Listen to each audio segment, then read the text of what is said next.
Hi guys, welcome back to another episode of Pop Recap. I'm Sean. I'm Alex. And tonight we're talking about Game of Thrones Season 7, Episode 6, Beyond the Wall. Alright, Beyond the Wall. And indeed we were beyond the wall this episode. Absolutely. For quite some time, actually.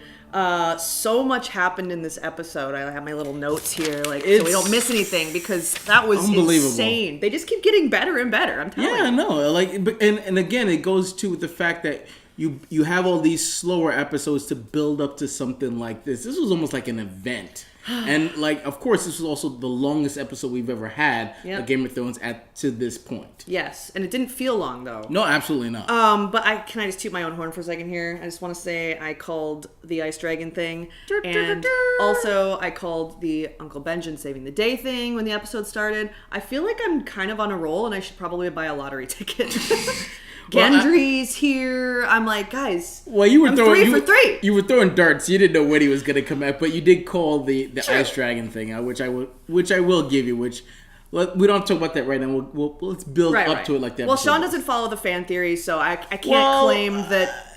I'm starting to follow them a little bit more because now that I'm watching the show, there are a lot of, and there's some I'll actually bring up as we go along. Great, perfect. Okay, so we started the episode.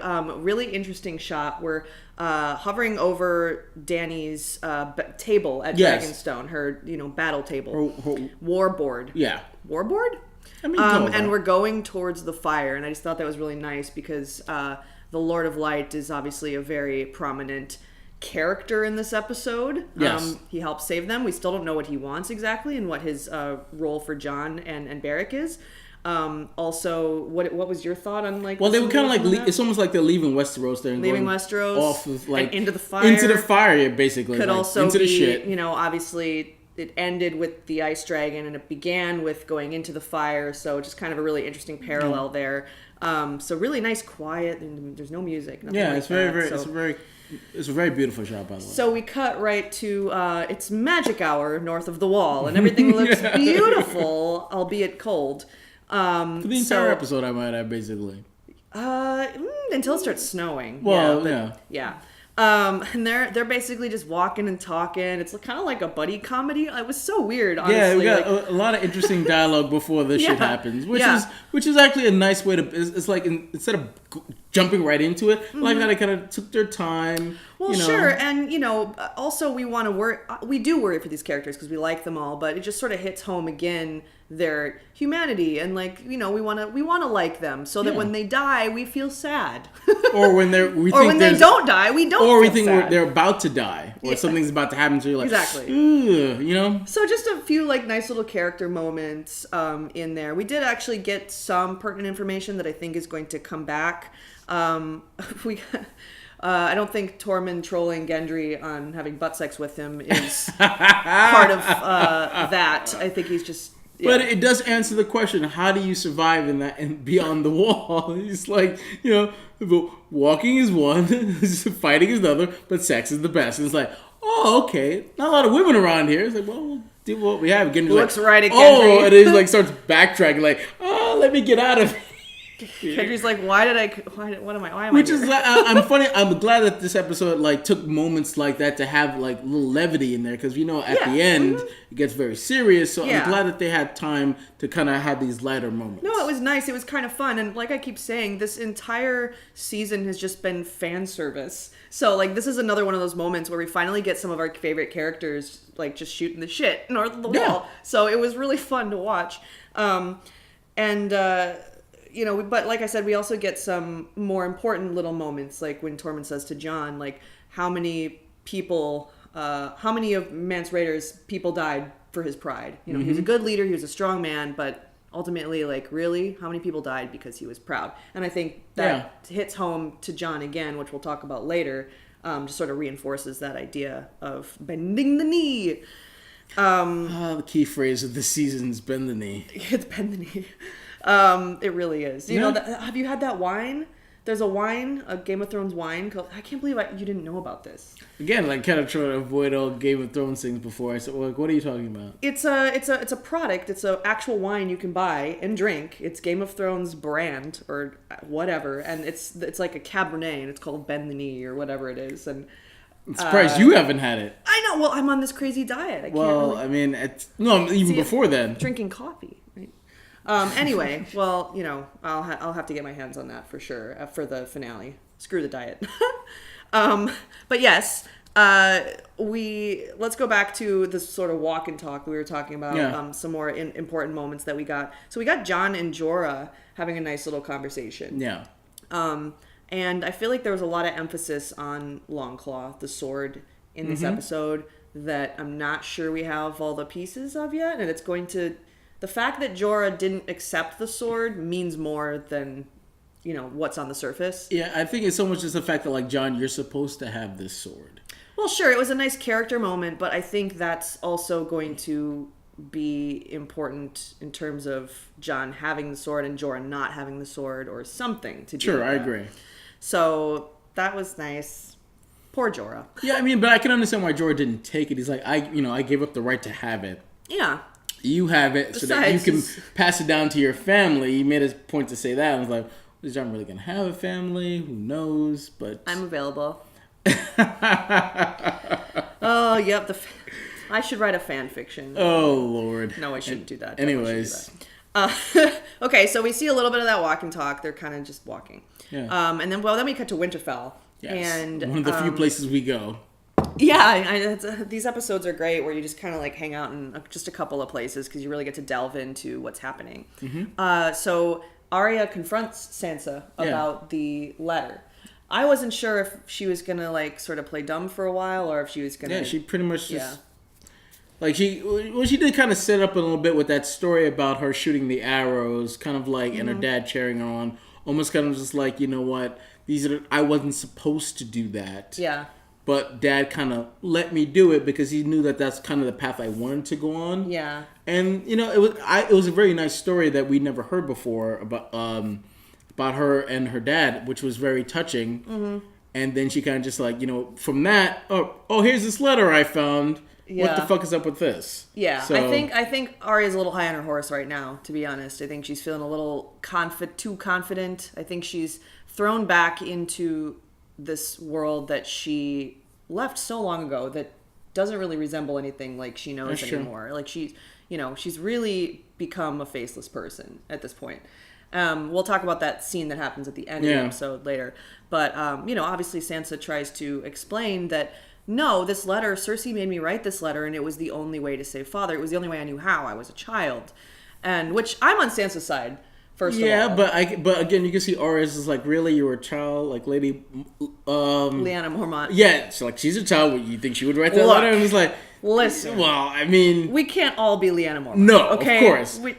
But I wish I could be, but yeah, like that girl's got some stones on her. Yeah, she does. But they also say is like what Sansa's like saying is like, hey, I've been through a lot of shit. Yeah, you couldn't do what I did. I had to go through a lot of things, and it is an interesting dynamic. Like if what happened to them was kind of flipped, how would their lives have been different? Like Sansa was raped and things like that. She went through a lot too, even though we know Arya went through a lot too.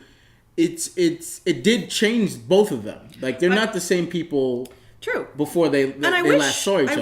I wish that they would just communicate. Like why are they like, well, you don't know what happened to me, and then it's like, well, tell me what happened to you. Like tell her, say talk. Where'd you get the letter from? And she's like, well, I stole it from Littlefinger. Like just come out and say it instead of like kind of keeping things close to the vest. Yeah, exactly. Because I think that trust there, that they never really had that kind of relationship where they can sit down as like sisters and talk. Yeah, and but it's paramount now that they get over that.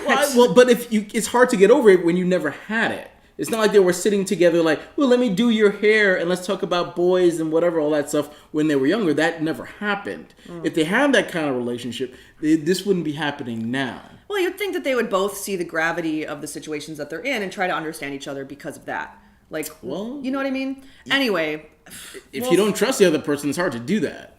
Yeah, and it doesn't look like they're going to be doing that anytime soon.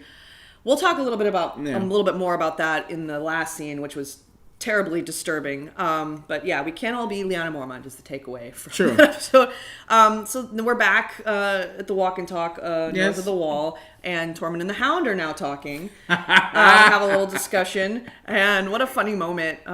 Brienne of fucking Toth. But he's, well, first he's like, you know her? No, first he's like, you want to suck my dick. Oh, yeah. And he's like, dick? Dick? Cock? Ah. Oh, dick. I like that. He's like, yeah, I bet you do. And he's like, no, you don't understand. I got a girl waiting Brienne. for me. He's like, what? Like, Brienne? Oh You know Brienne? Like, Yeah, yeah. she tried to kill me. Like, you with her? He's like, not yet. You know, but she's giving me some looks. Too funny. Yeah, I loved that. That was really funny. Once again, just sort of hitting home the humanity and, like you said, levity, you know, just sort of to balance everything out and remind us that these are still characters. Yes. These are still people, you know, with their own personalities and arcs and all that stuff. Because sometimes it's easy to forget that and just be like, okay, here's another body that could die. And then plus also it's nice because some of these characters have never interacted with each other. Yeah. So it's nice to get this kind of these refreshing. scenes before they have to go out and start fighting. Like, let's actually have them have a conversation before, and a lot of it was pretty funny. Yeah, and we get Jon able to talk to Beric Dondarrion, where Jon's really his only experience of the Lord of Light, and you know the Red Priest was the Red Priestess, Melisandre, obviously, who brought him back to life. So it's like, interesting. You don't look anything like your father. Yeah, he's not my dad. He's not his dad. Surprise! Yeah, the hints just keep coming. But Beric and Jon talk a little bit about the Lord of Light and what he wants, and it's like, IDK, I don't really know. I don't know. I don't know why he keeps bringing me back, but he wants me alive for something. Yeah. So, you know, maybe, you know, Jon, whatever it is, you know, they'll just have to be okay with not knowing. And Jon's like, yeah, okay, I guess. That's fine. But then he says that line is like, the enemy is always... Death. Death is the first enemy that you know, and the last enemy you know too. And it always wins. And it always wins, but yet we always have to fight him. And I actually love that line because it's true. Like, when you're born, the second you're born, you're fighting death from the moment you're born to the moment you die. You're fighting death. True. And eventually, somehow, it's going to get you. But you're always trying to fight it, even though you know you can't win. Mm-hmm. And it's just it's an interesting way to look at the world too, because a lot of people are afraid of death, not sure when it's going to happen. But eventually, it's going to happen to everyone. Right. And I think part of that, not to get too philosophical, is not knowing what your purpose is. Yeah. You know, all of us, you know, what really is our purpose. And, you know, Jon is talking about that. Like, why do you bring me back? What is my purpose? And, you know, death is scary if you realize that you're never going to know. Yeah. Or especially because why you were alive in the first place. if someone saved your life or you've been brought back from the dead, yeah. like, I can imagine. That must have happened for a reason. Yes. What is it? It's yes. just, I didn't come back for nothing. When yes. You would think so. Right. So. Right. Which is another thing that I was saying about the Hound, who hasn't really had much to do yet. Keyword I think is yet. Well, however, we do see he does have a moment. He has a few moments Yeah. here and there. We could talk about him in a second. I do want to talk now a little bit about Dragonstone. Yeah. We pop over there for a second, and Tyrion's trying to talk some sense into Dany again. Yes. And I'm on Tyrion's side. I really think he's making some good points about, you know, being a few steps ahead of your enemy by thinking the way they do, by understanding them, you know, by almost being able to empathize with them so that you can be a few steps ahead and you understand, you know, you can... Like, you can't defeat somebody if you don't know how they think. And that's one of the things that Tyrion is trying to, like, show her. Like, you have to understand Cersei to beat Cersei. Like, all Cersei has is fear. Mm-hmm. You have to be better. You have to understand why people fear her so that you don't make the same mistakes she did. Yeah, and Dany's just really stubborn. Like, she's really not listening to anything that Tyrion is saying. Like, not even taking it in. She's just kind of automatically like, no, you're wrong. I think you want to help your family. You know, I don't trust you anymore. You know, she didn't say that exactly. But well, he says, I don't trust your family. I trust you, but not your family. Yeah. So that's a little frustrating to keep watching that scene over and over again where Tyrion's trying, you know, and it came to bite her in the butt this time around. Just going in and taking action. Obviously, it was really the only thing that she could do, but...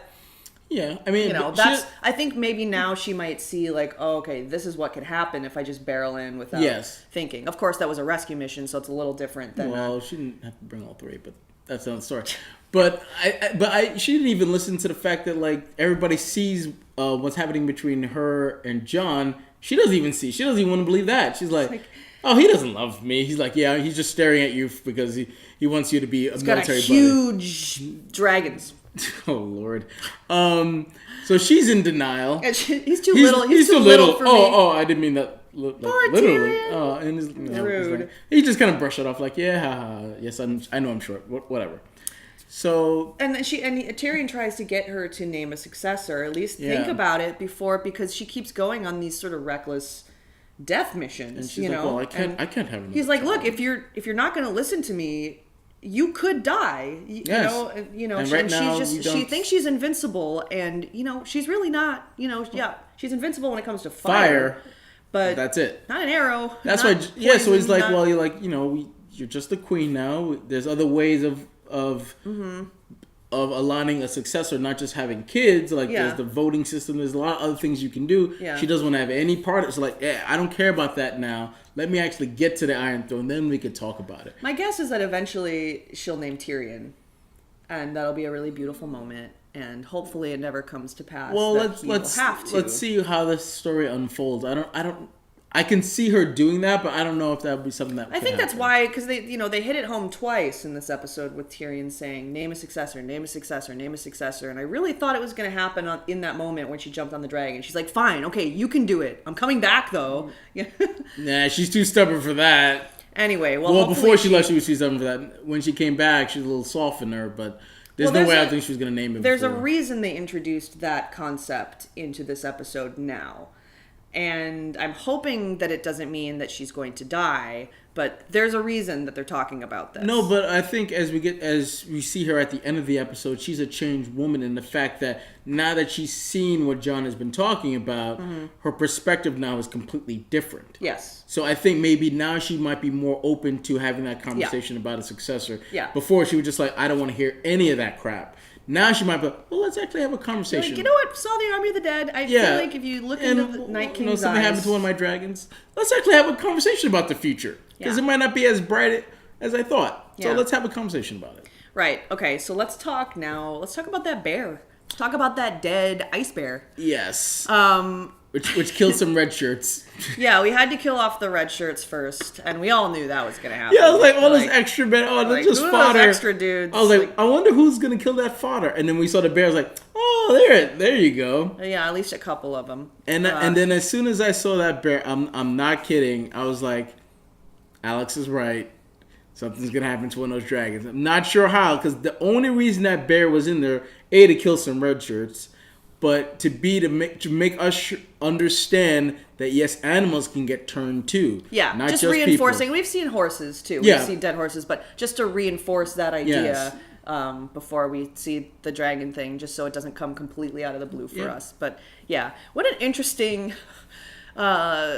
That was kind of scary, and we were just watching the behind the scenes of that for a hot second, and it's really funny. It's just some guy dressed in a green suit and with like a little pole that's on fire, and the hound's like, ah! It's just like this dude. Again, the really fire is still like, it's funny how like you can't get over your fears. Like he could have did something, but because of the fire, just kind of like that's going to pay off. And there's an irony there in the fact that he sees visions in the flames. Yeah. I think what's going to happen is Barrack's going to die his final time, and what's going to happen is the Hound is going to be able to wield the fire sword or fire axe or whatever it is. That's a fire sword. So it's going to kind of come full circle, and that might be interesting. When we have Clegane Bowl, that might be one of the things that'll give him a one up. It's going to happen. It's got to happen. Clegane Bowl. That would be interesting. I kind of leaning towards that. Because they're sort of planting. Obviously, they've been planting the whole "he's afraid of fire" thing all along. Yes. And of course, the Lord of Light speaks to him. The God of Fire. He's like, of course that's going to happen. So I think they're going to take it a few steps further with that, and I think he's really going to become a bigger part of that religion, I guess is the word for it. Well, I think he's going to be able to use the Lord of Light's power in the form of fire. Power, yes. Belief, right? No, exactly. You don't believe in He's that. too smart for that. Sorry, Mom. It's kind of true, Yeah. But whatever.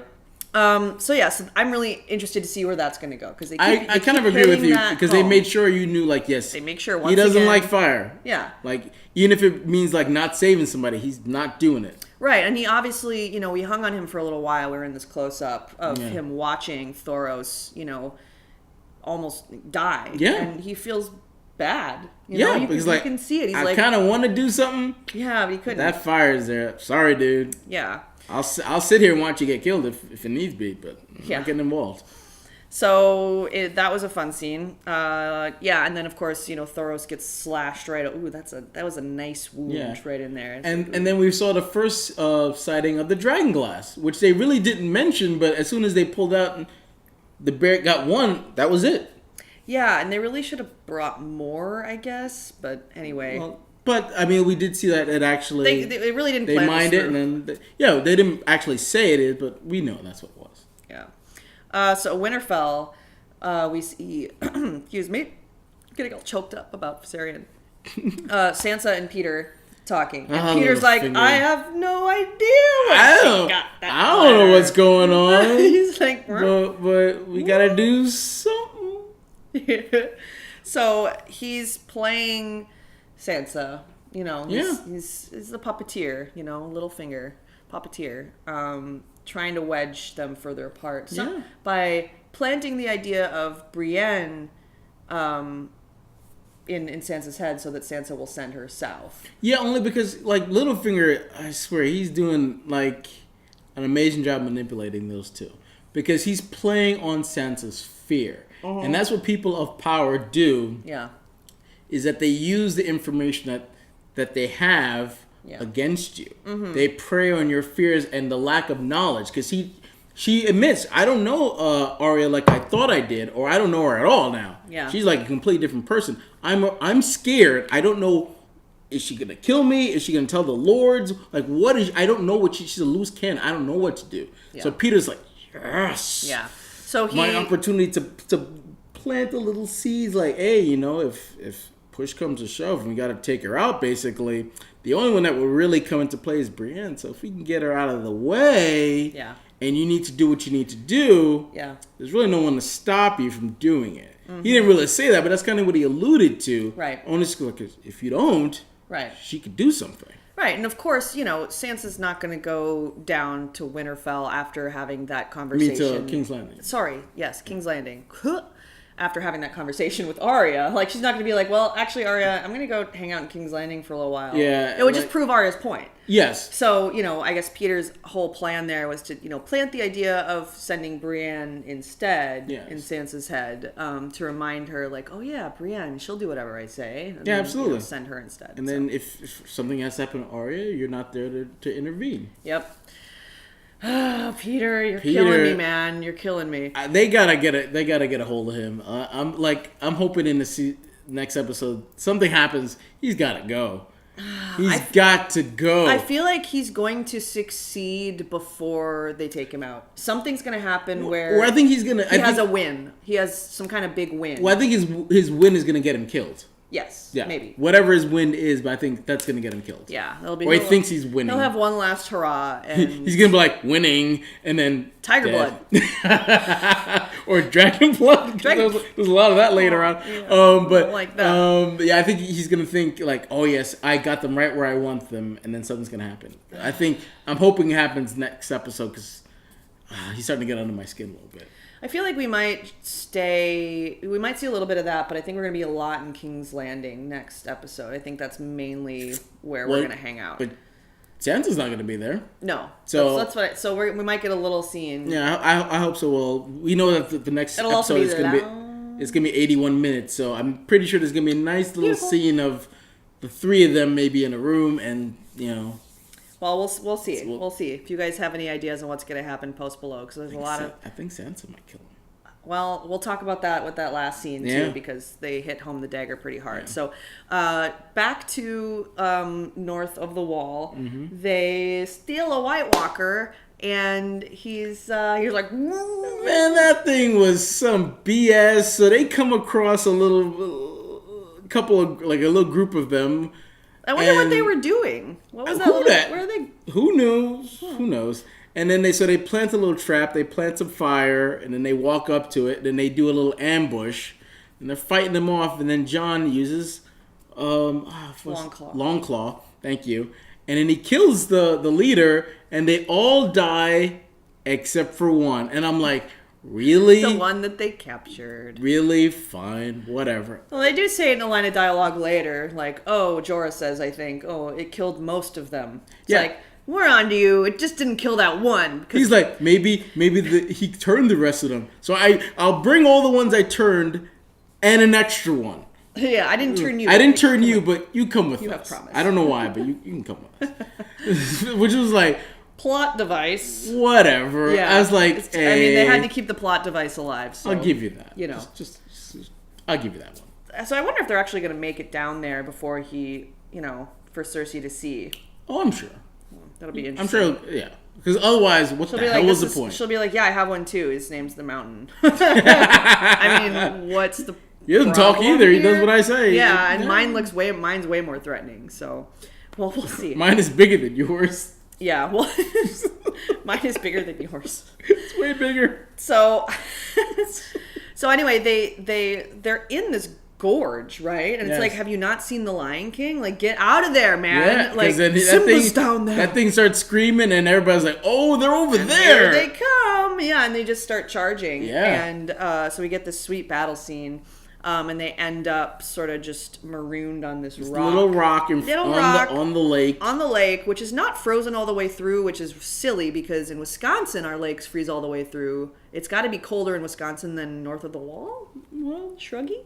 You don't know what the temperature was, so you don't know. It looked pretty damn cold. So I mean, like they start charging, and then eventually all the night army like starts falling into the water. So they're like, "Oops, well let's." Can't really get any closer because we think we're going to fall in because we're not that bright. So let's just surround them and wait them out. Because eventually either, something will happen or they'll just freeze to death. We'll just wait them out. We're dead anyway. We got nowhere to go. And we'll just hang out. Indeed, Thoros did freeze to death. Yeah.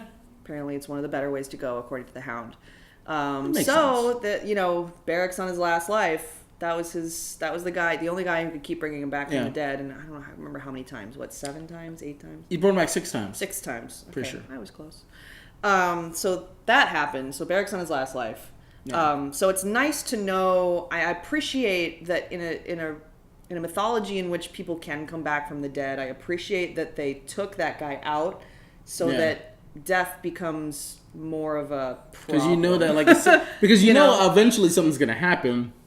But there with him not being there, it's like, well, there's no one to bring them back. So if something happens to them, that's it. Exactly. Yeah. So before that, they send Gendry back to send a raven. You're the fastest. Run back. And God damn it, they're right. He got there so quick. I mean, how many days? Well, first of all, I don't know how long they've been trekking. Yeah, maybe it wasn't even a full day. And we don't know how long he was either. Yeah. But it just seemed like, dude, you got there really fast. They weren't quit. It seemed like they were sitting on that rock. Was he on the track team for Westeros? Like, he was running. He should be. Quick. I mean, he's a strong guy. He's cut. Maybe that thing was really weighing him down because he really ran fast. Yeah. So he makes it. He's looking a little cold, but he makes it. And of course, he collapses right at the wall, just right before he gets there. And they're like, "Get a raven. Yeah, get the master." That's a great impression of Gendry. Solid. Get the spot raven. On. Send the raven. So then, of course, the Hound decides to throw a rock. That was I swear, as soon as he threw that and it hit the skeleton guy, I literally laughed my ass off. I was like, that's some funny shit. That's very slapstick, which is something we don't see a lot in the show. Absolutely not. Like, that was, like, obviously it was a plot device too, but it was just so funny. Because the way it just hit him, and like half his jaw came off, it was just hilarious. And then obviously, couldn't stop there, threw a heavier rock, and didn't make it all the way through. It just slid across, just to prove to the army, like, oh, it's safe to go. Yeah, and that White Walker was just like, oh, really, bro? Okay, fine. Like, I'm coming at you. It's on, son. Yeah, let's do this. Starts walking, and then some other guys just are like, oh, it's safe. Let's all go. Yeah, thanks a lot, the Hound. Yeah, I mean, what was he thinking? I know, and as soon as the rock slid, he knew, like, shit. He's like, I really probably shouldn't have done that. I shouldn't have done that. Damn it. What a dick. Well, I mean, at some like something had to happen because I was like, because Joro was saying like, we're gonna freeze to death if we just stand out here, and John's like, no, Danny. We sent the Raven. Danny will come. Well, I'm saying maybe none of them are great archers, but if they have this dragon glass, they really should have brought some bow and arrows. Like kill the Night King from there. Just bing. Well, maybe we never seen really John do that. So John's more of a sword guy. True, but you might want to learn. If you whatever. Anyway. That wasn't the time to learn. Time to kill. Yeah, time to kill. So Thoros. Yeah, we talked about Thoros dying. He's gone. So that scene, they're fighting. Of course, Danny flies in to save the day. Yeah, but we almost lost somebody. Well, we lost a couple of more red shirts. More red shirts, yeah. We almost lost someone. Who did we lose? We almost did. Oh, right, we almost lost Tormund. We were very scared. Yeah, I thought he was. As soon as they started dragging him down, in, I was like, no. Oh, he's done, son. Well, and I thought it kind of made a little sense because he was talking so much at the beginning of the episode, and a lot of times they'll do that. You start talking. These writers, you guys are killing me, man, with all the misdirects. Like you think we got the formula figured out, and then they. Well, we kind of have they surprise us. The episode before the series finale, someone always dies. Yeah. Somebody always dies. So that formula we got down, and it came true. Okay, so let's talk about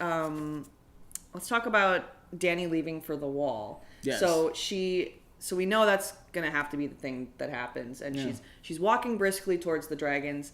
And let me tell you, that coat she's wearing is just fabulous. Yeah, I'm like, did they just make that for you? It's just like, I'm going to the wall. I need a coat. Yes, let's queen. And there it is. Yeah, I mean, can you imagine rolling into a party looking like that? Like, I don't need a jacket like that in LA anymore, sadly. But, when I go home... She looks dapper, though. Yeah, she looked great. Like, when I go home to Wisconsin and I'm like, wearing one of those, like I'll be the belle of the ball, man. Yeah, But I also love Tyrion. He's like, dude, if you die, that's the end of it. This is that other moment where he talks about a successor. Yeah, and it's like we're all putting faith in you. Mm-hmm. We believe in you. We chose you. Yeah, you can't be so reckless. I understand it's a rescue mission, but you have to be careful. Yeah, everything is riding on you. Yeah, and she's like, well, you told me not to do things before, and look what happened. I can't listen to you now. John's in danger. Yeah. So she brings all 3 dragons. What? And I was like, as soon as she left, I was like, oh, she's gonna leave the other 2. Like the other 2, I was like, oh, why are you bringing all 3? It's a rescue mission. You don't need all 3. Wow. I'm just saying, you didn't know what it was like. Why are you bringing all 3 for? Yeah. She's never done that before. I know. You always brought 1. Start now. I was like, oh, frustrating. Very. Okay, so. The dragons come. That's never going to get old for me. The dragons come and just like... lay waste. Fire breathe. Yeah. Just kill everybody. That are... I mean, they're already dead, but you know what I mean. Yeah, re-kill. Yeah, just wreaking havoc. Yeah. Destruction. And that's very satisfying. I mean, we've been waiting for that, too. That moment. Yeah, all 3 dragons actually at the same place wrecking shop. And fighting the White Walkers, too. Like, that really is kind of the only way. And this is one of the reasons why I... predicted the ice dragon thing, why I latched onto that theory, is because it's the only way that you can even the playing field. Absolutely. A dead polar bear is no match for 3 dragon for fire, for that kind of fire. And so it really would have been the only way to even the playing field, in my opinion. So that's why I was thinking that was totally going to happen. And indeed it did, and the Night King won his gold medal for javelin. Man, he took his time. He was just like, let me aim it up. Dang, that was good. All right, and then, yeah, you're like, and I knew it was gonna hit, but I was like, I didn't think it would kill it like that easily. I mean, all the power that had to that must have been to drive it through the dragons, and then the blood I was like, I thought it was gonna get it. And then it was gonna fall, and then they were just gonna kind of kill it while it was on the ground. Yeah. But I didn't think it was just gonna one and done. I was like, damn, it was really impressive. What kind of spare was that? Yeah, Bran the Night King. Let's talk about that for a second. He looks completely different now in this episode than he has before, and a lot of people were talking about is he somehow turned into Bran? Like something might have happened that we might see later on that maybe Bran the Night King. I don't know. I didn't notice. I don't necessarily like I did not want to notice latch this. onto that theory, but I will say he looks completely different than he did before. It's an interesting theory, though. I don't know if you guys know about this theory, but the theory is that Bran, because he can travel space and time, is that he is multiple characters from the history of this, universe. And one of those characters is the Night King, that he went back in time to prevent the White Walkers from happening, and in that process becomes the Night King. Is one of the theories. The other theories are that he drove the Mad King mad by trying to explain to him to burn all the White Walkers. Another one is that he, when that didn't work, he went back even further to become Bran the Builder and build the wall, because it was Bran the Builder that built the wall. So that's a fan theory that's out there. And someone pointed out, I saw on the internet, that Bran's costume in one of his visions looks exactly like the Night King's. Yeah, sort of. It's like a little skirt looking thing. There's kind of like a little shoulder thing going on. I can totally see the resemblance. But he does look a little he looks a lot like Bran now, like physically in his face. Yeah. So I don't want to say I believe it, but if it becomes true again, I'll be like, well, there's the evidence right there. It's an interesting theory, and we haven't gotten too much that has pointed to that yet, but I mean, this is more like the hardest evidence for that theory. Yeah. Like, he actually kind of looks like him now. So I feel like maybe they just ran out of money for the CGI. No, that's true, but you want the Night King to look good. You want the dragons to look good, but you don't want the Night King to look good. The dragons looked incredible, especially when that last shot. Well, we'll get to that, but even the dragon going down, it was just like Viserion. Ooh, man. It was Viserion, yeah, right? R.I.P. Yeah, oh R.I.P. my gosh, I loved him. Well, it didn't say dead long, but R.I.P. for the moment. But then we saw like everybody getting on Dragon, and then John's about to. He's like, no, I'll take care of these other guys. Oh, John was pissed. John was like, no. Like, you guys get on. I'll make sure you guys get on. Starts charging the Night King's like, and the Night King's like, you know what? I got another one of those spears. It's like, do you want me to? I'll kill your girl. And he's like, no. So he misses. You guys go. Well, because Drogon's really good at like he's like, pew, no. Well, he kind of took a while to take off. He's not used to all that weight. And it's cold. Like, damn it, the Hound, you big ass, you're big. I was probably just because it's cold. Well, no, I think it's that extra weight. He's only used to Danny on his back. No. Do you know how horses work? Horses, we're like flies on a horse's back. You can probably put like 10 people on a horse and they wouldn't notice. But even still, he's never had it before. You got to get used to it. And he can't feel a thing. I guarantee you that Drogon cannot feel a thing, even when Danny's riding. I'm sure. Because you see, he couldn't take off at first. It's cold. Nah. Yes. Have you ever tried to fly? Well, obviously cold? Not. But I think the weight affected him. That's why he flipped. He couldn't take off right away. He had to do it again. And then he took off. And then the Nike's like, I got your ass. And they're like, not quite. Nope. Shoo. Oh, that was a close one. Very close. Jeez. Again, that goes back to Tyrion. Like, it just takes one. And you're done, son. So they leave Jon behind. And this is another moment where there's a lot of emphasis on Longclaw, because he sinks down into the water and we see Longclaw. They love sinking people in water. Yeah, they do. I mean, it's a terrible way to die. Yeah. So, especially cold water. I mean, actually, cold water would probably be better because you'd probably freeze before you drown. Yeah. Well, you'd hope so, but yeah. So anyway, Longclaw's sitting on the bank. I don't want to say bank, but on the ice. On the ice, and a lot of people say that you could see its eyes open, which that doesn't mean anything to me. It doesn't mean anything, but like it did look that way. I don't know if it was like. I watched it again and again, and it does look like the sword's eyes are. Some people say that that's his reflection of his hand. Like, some people say that like Bran warged into the sword, and I'm just like, guys, okay, that's all right. You're going ridiculous. Way too far. I know.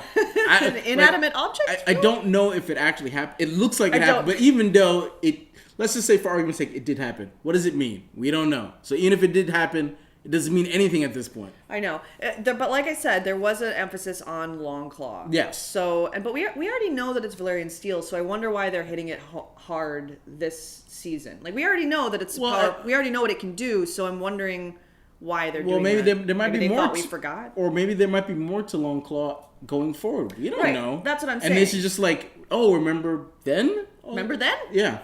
So So he makes it out, and things are looking pretty bleak. But of course, Uncle Benjamin comes to save the day. Another thing that I called at the beginning of the episode. Dude, just play dead for a while. Let them walk away and get those chains. Yeah, I was like, and then you can just slip out of there. But no, he's got to try to get up and like, I'm not done fighting. I mean, I don't think it was so much that, but as much as it is like shock. Like I would want to get the fuck out of there too. I don't think I would be thinking straight. I wouldn't be like, okay, what's my next move? I'm gonna play dead. Yeah.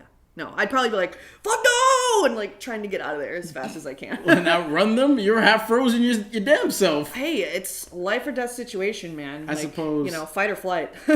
So, Uncle Benjamin comes to save the day, like whipping his like fire chain thing all over the place, which was pretty cool. And I knew he was going to come back because, he saved Bran a couple seasons ago. Yeah. And I just figured that was really the only hope. And that he was going to show up again somehow. Well, I thought the other dragon was going to come back and get him. That's what I thought. Oh, hey, that would have been nice too. And then that's how you would have got your thing. Like that's how he rides the dragon. I thought that's what was going to happen. Well, we can talk a little bit about that too, about the 3 dragon rider theory. A lot of people are saying like, okay, well now that's out the window now that there's an ice dragon. But I don't necessarily agree with that. Well, I think, and then here's one of the fan theories that I kind of might agree with is that now that there's an ice dragon, and Jon died, is that now he can communicate with that dragon because he's died too. Yeah. So I think that 3 dragon rider thing can still happen. Yeah. Maybe not the way we thought it would happen, but it could still happen. Another theory is that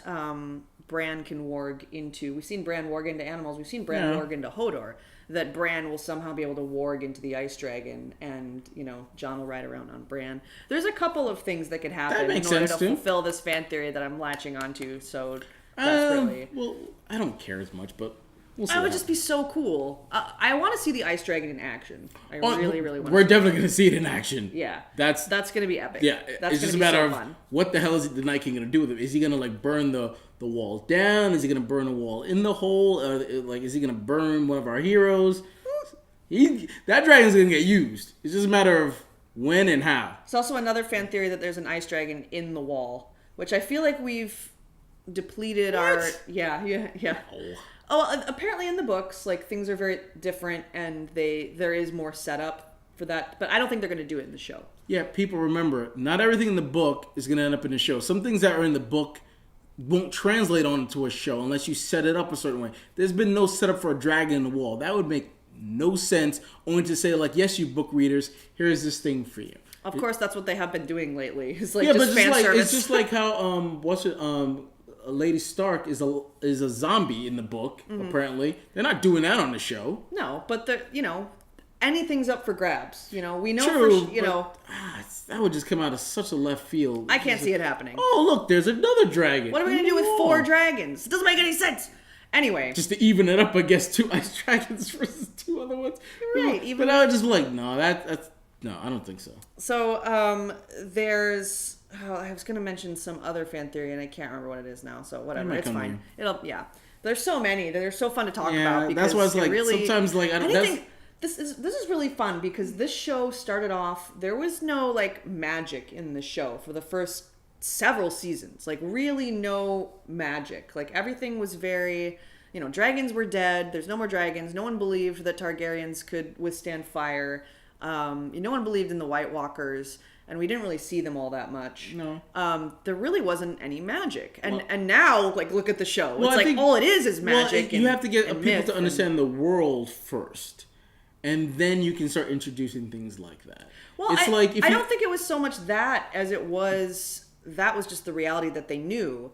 And now that winter's here, like, all of a sudden all these magical things are sort of coming together again. Yeah, like, it probably comes like climate change, Like, okay, well, there's no magical things right now. Oh, here they are, the magical things. But I really think it's like you have to get your audience to understand what the world you're trying to build.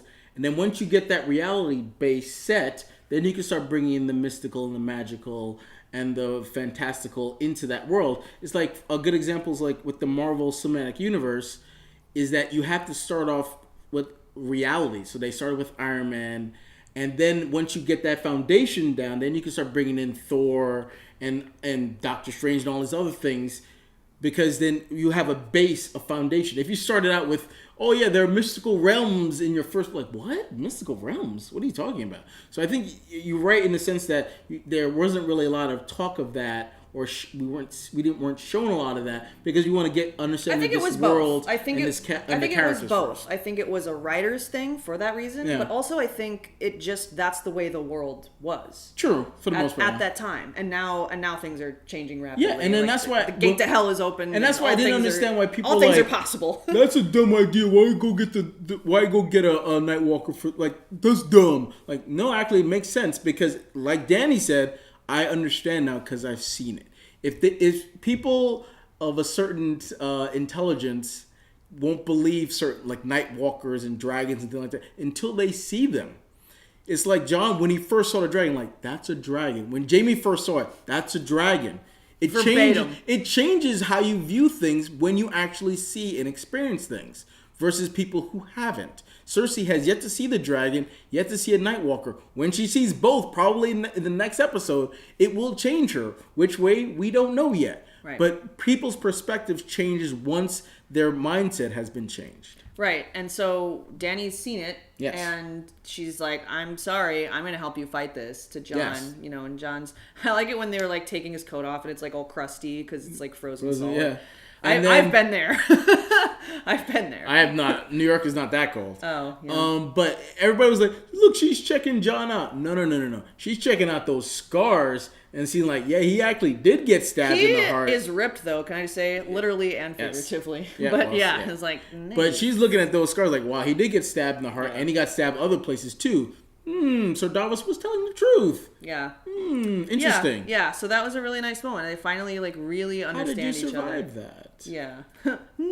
Curious. Yes. So that was a really nice moment Absolutely. where they really have this bond now, and Jon bends the knee finally, not physically, but yes, and I think that's I actually love that because they got him to bend the knee with actually him not doing it.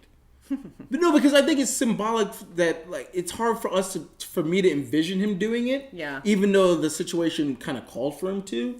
But I actually like this way because now he's bend the knee without physically having to do it, and I think for me as a fan of Jon from the first episode, I actually love that. Is that we know he's like, all right, you're my queen now, I accept you. But we don't have to physically see him. But I'm not getting on the ground. Yeah, I'm not doing it. I'll just, say, hey, if I could, I would, but I'm not. Yeah, he probably actually could totally stand up and do it. He's like, I can't move. I'm frozen. Sorry, still. I would bend my legs the can't bend right now. But I love that they kind of gave his character, something to stand on, even though he's superior to Daenerys at that point. Mm-hmm. Yeah. So. Great, so that worked. So now Dany's on their side. They're going to try to go down to King's Landing, and they're going to try to convince Cersei to also help them. Well, I'm not sure how that's going to go, but how nice. And then in that scene, she also was like, the dragons are my kids. The only kids I will ever have. You understand that, right? I was like, what? Why are you telling him that? I don't think you want to sleep with them. I don't think that's the case. Well, why else would she say I can't? Basically, tell him I can't have any more kids. I think what she was trying to tell him is the gravity of what she just witnessed and what just happened, and that she's going to help him now.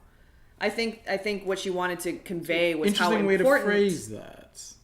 I mean. Maybe, but also like they have a Luke and Leia situation going on. So yes, that's exactly what it is. Yeah, we know, but they don't know. Right, and I don't think they're going to end up together. I don't think that for a couple of reasons, not just because they're related, but I just think that it won't wrap up that nicely. Yeah, but people you can't keep using that as an excuse because they don't know that. It's one thing if that's what they. I'm saying. But the other reason though is I just don't think it will wrap up that nicely. I don't think we're going to get that nice warm fuzzy like they're together, yay, the Targaryens are. Well, they could have a moment which I wouldn't freak me out as much because they don't know that when Luke and Leia kissed, that was nice at that moment. Yeah. That's because what I mean we didn't when know, I say Luke and Leia moment. We didn't know and they didn't know. Right. But once we knew, you look back on it, you're like, eh. But I think, and then once Leia and Luke find out, they're like, oh yeah, that's why I love you. Yeah, okay, and they're probably like, when I kiss you, that didn't feel right. Yeah, probably. I feel like that's probably what's going to happen with Jon and Dany. Maybe, but it wouldn't freak me out because again, it freaks me more out when when Cersei and Jaime do it because they know. I mean, and they've had 3 kids together, maybe now 4, so they know. That's a little like, yeah. Yeah. But with Dany and Jon, it wouldn't bother me as much. Auntie Daenerys. Got to teach the kid how to do it, I'm just saying. Well, I mean, when he's like frozen like that, I mean, he's probably got a little nubbin of a penis right now, so he's not doing anything. Well, that's why she does say, get your strength. You're not ready for the Dany just yet. You gotta warm up. You gotta let that. I'm used to riding dragons up in here. You know what I'm saying? You're not ready yet. And Drogos. Aquaman. Yes, Aquaman. So okay, so let's talk about. We're rambling now about things that we don't need to be talking about. Fine. Let's talk. Okay, this final scene that I want to talk about because we already talked about the ice dragon. Yeah, which is beautiful. The dragon looked beautiful. By the way, where'd they get those chains? I don't know. Night King got some dudes in the got some blacksmiths. Yeah, making those chains. I was like, where did he get them from? Well, they can't use fire to forge them. Well, can obviously, I don't know. Whatever. They pulled them out. I'm gonna try not to think about it too much. Yeah. It up. But you're right though. That looked great. I was like, is that a real dragon? It might have been a model because like how they used in Jurassic Park. Yeah, I'm pretty sure that wasn't CGI. I think that was real. I don't know if they have the budget for that. That's almost even more expensive. But anyway, whatever. Looked great. It was cool. Yeah. Let's talk about Arya and Sansa. Yeah, absolutely. This scene completely took me off guard because I didn't think. We talked a little bit about how I'm afraid for Arya becoming a sociopath and like really going down this rabbit hole of a faceless person and really losing her humanity. And that was one of the scenes where I feel like I saw that happening. And it really freaked me out. She was being a creep. Total creep. For me, I didn't look at it that way. For me, it's just her explaining to Sansa, look. I don't think she was explaining. No, she kind of really was. She's like, look. She was threatening. Yes, in a sense that, like, I don't trust you right now. And I'm just making it very, very clear. If I wanted to, clear, all right. You'd be dead. If I wanted it, you could be dead at any time. And not only could I kill you, I could take your face and I can pose as you and do whatever I want. So if I wanted nice things, I can kill you, take your face, and I could be like, oh, I'm Lord of Winterfell now, Lady of Winterfell. I could do all those things. Sometimes my brother and I wouldn't get along growing up, but I never threatened to take his face. Well, hey, but she has the capability. Not that she is going to do it. If I would have. Sorry, Chris. But she's like, hey, I'm just putting it out there. Get your shit together, or otherwise, I'll take your face. Also, why was Sansa in there? She was looking for the scroll. She was looking for the scroll. Because that's the only thing, like, hey, like, okay. I don't want you to show the lords. I don't want you to show anybody that thing. Because I think it's hard to explain out of context. It's hard to explain. Yeah, so are those faces.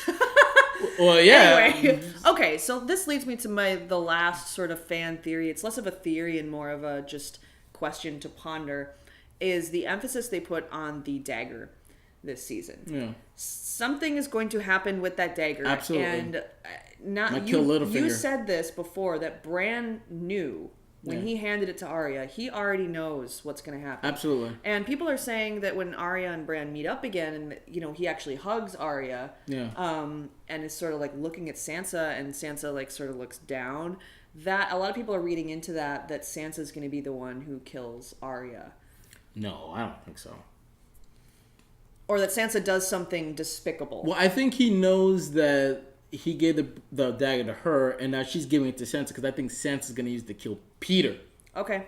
That's what I think is going to happen. Something's going to happen because she wouldn't give up Needle. She loves Needle. She'll give up that dagger, but I think that's the dagger that's going to kill Peter, and it's poetic if it does too. Yeah, but Bran knows this already. Yeah, he's the little asshole's not telling anybody. He's not telling us. He's not telling anybody anything. I want to see that flashback. He's letting things play out. Yeah.